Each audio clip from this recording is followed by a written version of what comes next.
15 अगस्त की सुबह की हर तरफ रौनक थी। हर घर पर तिरंगा रौनक बढ़ा रहा था। हर तरफ स्वतंत्रता दिवस का उत्सव था। स्वतंत्रता दिवस की रौनक देखकर टूनी चिड़िया बहुत खुश हुई और अपनी माँ से पूछा, मम्मी तुमने देखा बाहर कितने सारे फ्लैग लगे हैं, वो भी इंडिया के। कितने ब्यूटीफुल लग रहे हैं ना वो। हाँ बेटा, 15 अगस्त आ रही है, इसीलिए सबने फ्लैग लगाए हैं। वाह मॉम, मैं भी लगा लूं? हाँ बेटा लगा लो, तुम भी लगा लो।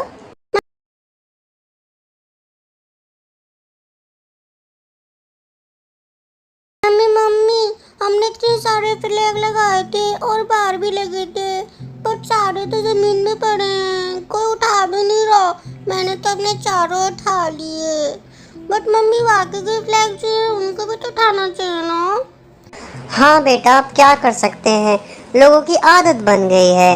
15 अगस्त को फ्लैग लगाते हैं, लेकिन 16 अगस्त को सारे पैरों में आते हैं, जो कि अच्छी बात नहीं है। तो मम्मी मेरे दिमाग में अच्छा सा आइडिया आया है। मैं सोच रही हूँ मैं इन सारे फ्लैग को उठा लेती हूँ, एक सुंदर से घर बनाऊंगी हमारे लिए। बट बेटी, क्या तुम ऐसा कर पाओगी? हाँ माँ, मैं बहुत ज़्यादा चालाक हूँ, तुम्हें पता नहीं है। ठीक है, मैं सारे फ्लैग उठा लेती हूँ, इससे हमारे फ्लैग की बेइज्जती भी नहीं होगी और हमारा सुंदर से घर भी बन जाएगा। टूनी चिड़िया ने हर तरफ घूमकर सारे झंडे उठा लिए और घर बनाने लगी। मम्मी देखो हमारा खूबसूरत सा घर।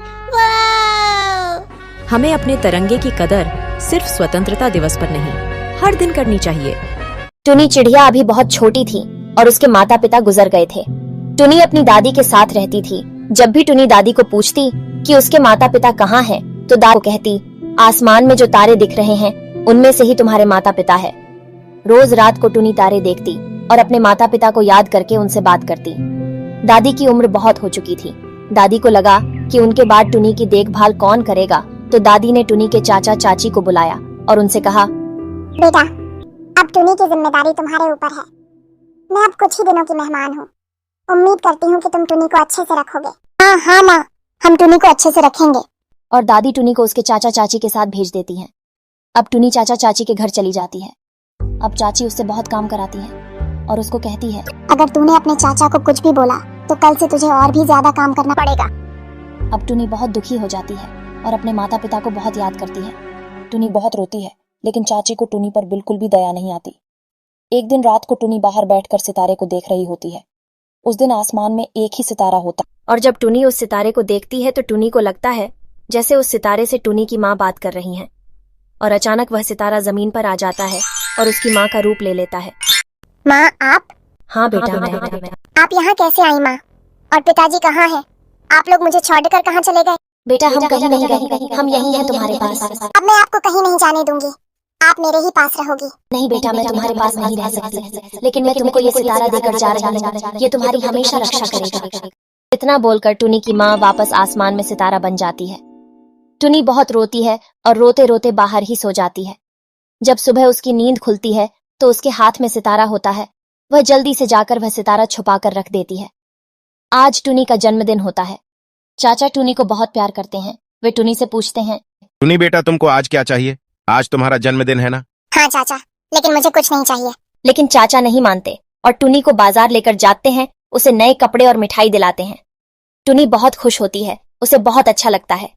लेकिन टूनी की चाची को यह सब बिल्कुल अच्छा नहीं लगता।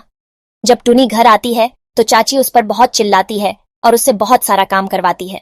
अब चाची टूनी के नए कपड़े जलाने लगती है, लेकिन जैसे ही वह टूनी के कपड़े जलाती है वैसे ही सितारे में से बहुत तेज आग निकलती है और चाची के कपड़े जलने लगते हैं। चाची चिल्लाती है, हे बचाओ बचाओ। टूनी आकर देखती है तो चाची की साड़ी में आग लगी होती है। जल्दी से पानी लेकर आती है और आग बुझती है और चाची की बहुत सेवा करती है।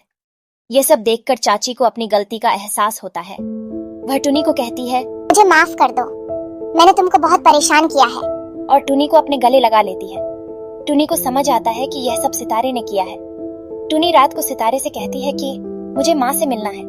इतना कहते ही टूनी की माँ टूनी के सामने आ जाती है। क्या हुआ बेटा? माँ आप ये सितारा ले जाइए, आज इसकी वजह से चाची को अपनी गलती का एहसास हो गया है। टूनी की बात सुनकर माँ खुश होती है और उस सितारे को अपने पास रख लेती है और टूनी को बहुत सारा प्यार करती है और वहाँ से चली जाती है। अब घर में सब बहुत अच्छे से रहने लगते हैं। मोरल, ऐसा टूनी की चाची करती है ऐसा किसी के साथ नहीं करना चाहिए, क्योंकि बुरे कर्मों का फल बुरा ही होता है, जैसा चाची के साथ हुआ।